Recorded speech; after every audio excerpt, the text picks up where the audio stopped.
इतनी सुंदर कपड़े पहनी हुई है, नाक नक्शा इतना अच्छा है, सुंदर है, और कुंडल पहनी हुई है कानों पर।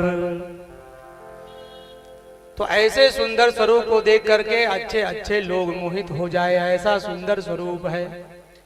तो कहे कौन कौन मोहित हो गए? देखी गए पूतना के रंग रूप, विचार कीजिए। देख गए पूतना के रंग रूप, मोहित नर नारी हुए मंत्र मुग्ध।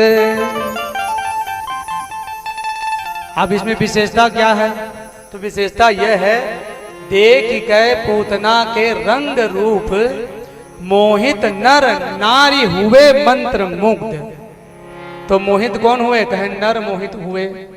तो भाई पुरुषों का तो स्वभाव है, कुछ पुरुष ऐसे होते हैं जिनके स्वभाव होते हैं सुंदर पर स्त्री को देख करके थोड़ा सा मोहित हो जाते हैं। और कहीं स्वर्ग से कोई अप्सरा आ जाए तो उनको देख करके कोई भी पुरुष मोहित हो जाए, तो कोई विशेष बात नहीं है।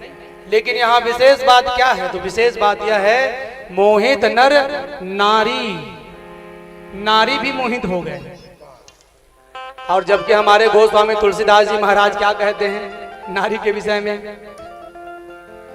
मोहन नारी नारी के रूपा, मोहन नारी नारी की रूपा, मोहन नारी नारी के रूपा, मोहन नारी नारी के ऊपर पन्नगारिय रीति अनूपा, पन्नगारिय रीति अनूपा।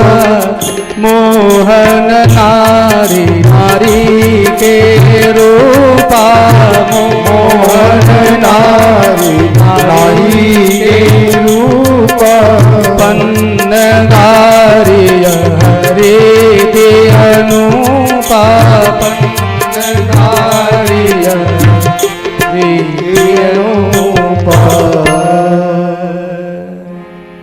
गोस्वामी तुलसीदास जी महाराज तो लिख दिए है ना कि मोहन नारी नारी के रूपा। एक नारी को दूसरे नारी से कोई मोह नहीं होता है, कोई प्रेम नहीं होता है, बड़े निष्ठुर हो जाते हैं एक नारी दूसरे नारी के प्रति।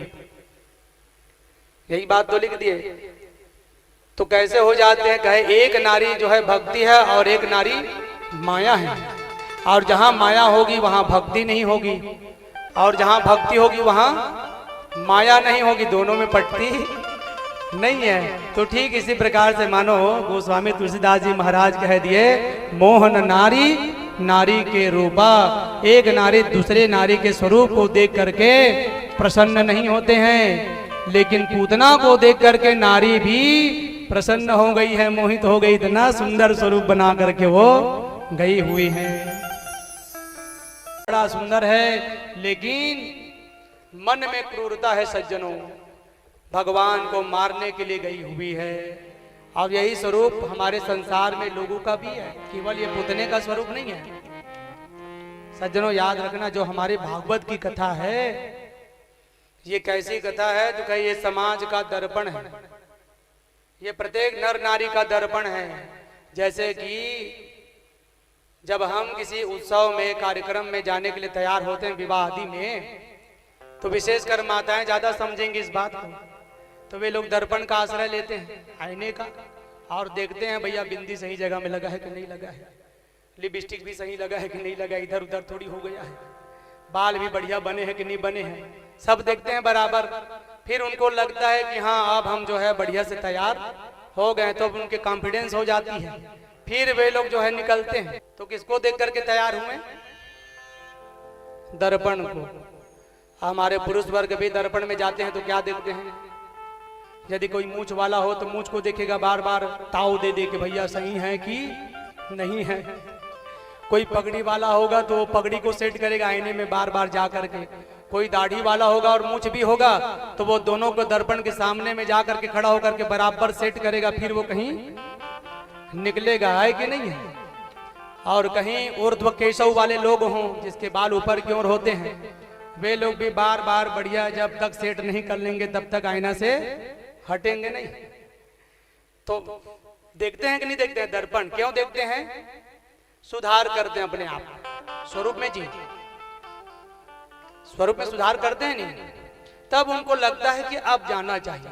तो याद रखना सज्जनों, ठीक इसी प्रकार से ये भागवत की जो कथा है ये हमारे समाज का और मन को निहारने वाली दर्पण है। इसमें देखना है कि जो महाराज बतला रहे हैं धुंधकारी, वो धुंधकारी का लक्षण हम में तो नहीं है। जो धुंधली का लक्षण महाराज बताएं वो धुंधली हम ही तो नहीं है।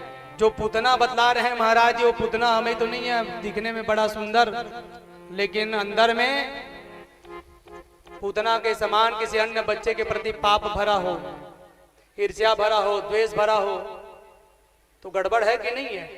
इसलिए अपने आप को इस दर्पण में हमको निहारना चाहिए। तो पुतना का स्वरूप कैसा है? तो कहे मन कपटी तन सजन चेना, मन कपटी तन सजन चीना, मन कपटी तन सजन चेना, मन कपटी तन सजन चीना, आप सरिस सब जन चीना, मन कपटी तन सजन चीना।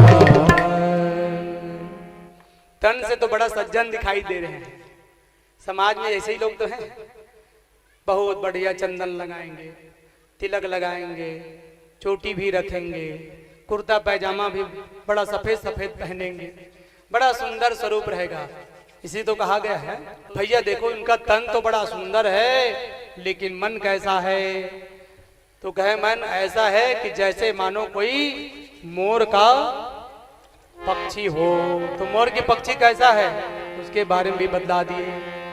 बोलहि मधुरे बचन जिमि मोरा, बोलहि मधुरे जिमि मोरा, बोलहि मधुरे बचन जिमि मोरा, बोलहि मधुर बचन जिमि मोरा, खाई महा अहि हृदय कठोरा, खाई महा अहि हृदय कठोरा, बोलहि मधुर बचन जिमि मोरा, बोलहि मधुर बचन जिमि मोरा, खाई महा अहि हृदय कठोरा,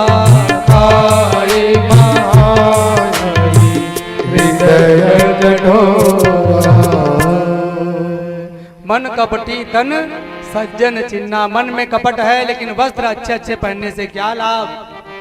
यदि मन स्वच्छ नहीं है, मन में पवित्रता नहीं है तो अच्छे कपड़े पहनने का कोई लाभ नहीं है। बढ़िया कपड़ा पहने हैं लेकिन उनका भैया जा करके हमने घर में देखा खान पान कैसा है, तो कहे मांसाहार खाने वाला है, मद्यपान पीने वाला है, मद्यपान करने वाला है। इसी तो कहा गया है तन सज्जन मन कपटी। तो कैसे हैं? जैसे कि मोर होता है, दिखने में मोर बड़ा सुंदर और बोलने में भी बड़ा सुंदर, लेकिन खाता क्या है? तो खाई महा अहि हृदय कठोरा। सांप को खा जाता है वो मोर और दिखने में रंग बिरंगा बड़ा सुंदर दिखता है। तो ऐसे स्वरूप बना करके मानो ये पुतना चली हुई है। और जाकर के भगवान श्री कृष्णचंद्र जी को मारने का भाव बना